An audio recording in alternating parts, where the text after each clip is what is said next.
Jai Hind students, hope you all are fine at home. So we will be starting with the second chapter of civics, that is role of government in health. The basic learning objective behind doing this chapter is that we will understand what is health, how is the healthcare service in India, what is public and private healthcare services, and healthcare and equality. That is whether healthcare is available to all or not. So let us start. So in the beginning of the chapter, it is written that in a democracy, people expect that the government should be working for their welfare. And how can this be done? It can be done through the provision of education, good houses, employment, health, good roads, and so on. So next is, what is the meaning of health? Health means our ability to remain free of illness and injuries. But health is not only about the disease, it also encompasses a number of things. So if people do not get clean drinking water or pollution free environment, then it is very obvious that they will not be healthy. Then if they are dull or inactive or they are anxious, then also they are not healthy. Next, then if we are into a state of always be in a mental strain or having mental strain, then also we can be said that we are not healthy. So all these aspects of our lives are a part of our health. This is a picture which depicts the importance of sanitation in the households and schools, as to reduce the incidences of communicable diseases. It will improve the nutritional status in the children.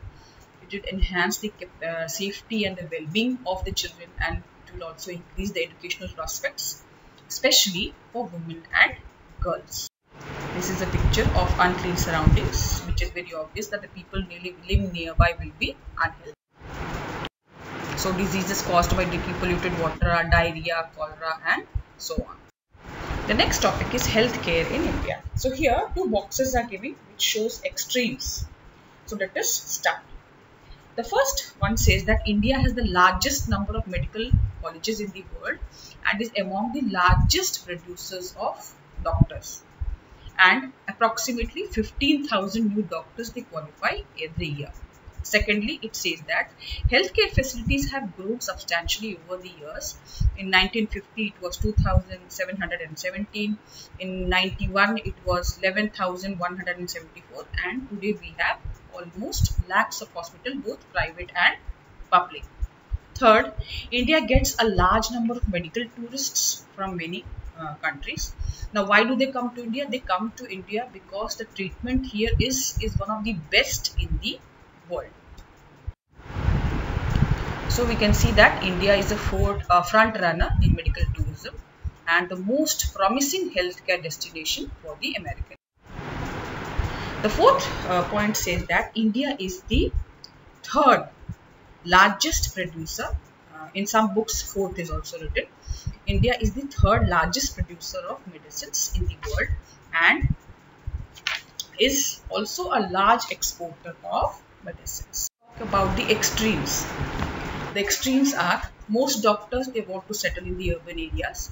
People in the rural areas have to travel very long distance to reach a doctor.